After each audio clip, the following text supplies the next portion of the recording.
way too early when we started this, and crypto has been, or digital assets has been, a interesting market, and we've gone through cycles and vintages, if you will, that happen faster than many traditional markets.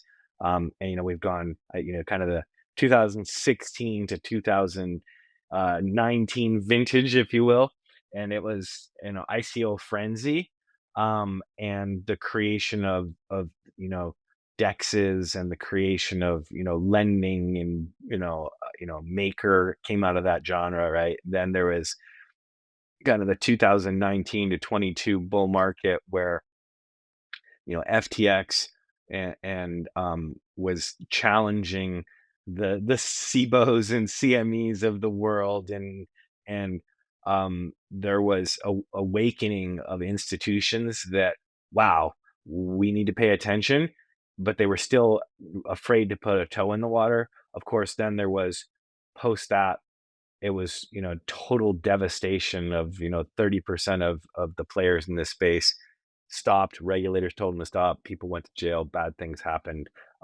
And then we're back up into the right now, post launch of the ETFs. This, very clear regulations being put in place in Singapore, Dubai, Abu Dhabi, Hong Kong, the UK, the US last, with the new stablecoin bill just Yeah. recently passed the other day. Um, it's been interesting.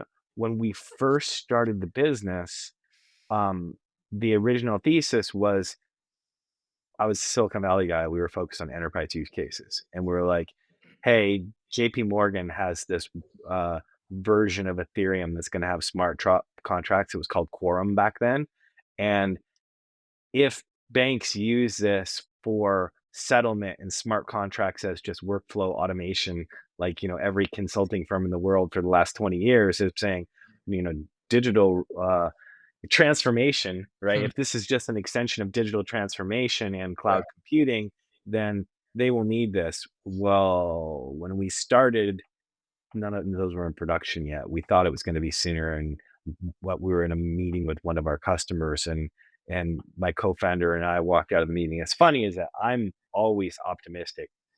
I'm like, this is amazing. This bank and this bank, we did all this. We monitored it. We did all this up. She's like, we are so screwed. There's two banks that Hmm. are doing test transactions.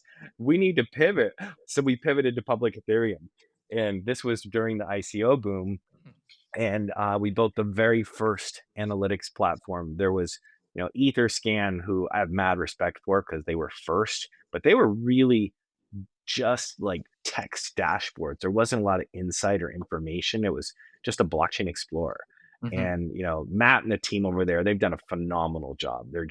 They really have added so much value to this space. But we were not trying to do what they were doing. We wanted to do financial analytics. Hmm. So we built that and found out that nobody wanted to pay for that. The only people that wanted to pay us were hedge funds, and they wanted data via API so they could arbitrate and inspect and do accounting and what have you. So, we kind of found our way through a series of fast learnings, if you will. And I'm really happy is that today we've been afforded the opportunity to survive through all of everything that's happened, and Hmm. we've worked with the smartest people in crypto, the smartest people in TradFi, the regulators, and today, my God, we're at the right place at the right time with the right product with the right customers, and it's 30x from here, right? So Hmm. I'm excited, but man, it's not been a straight line for sure. And you've been a founder. Every day you wake up in the morning and it's like I'm on top of the world. I just got punched in the face. Like I don't know what's going on. Like Hmm. you just kind of have to dust yourself off, pick yourself up, and point at the horizon and Yeah. and go. You know.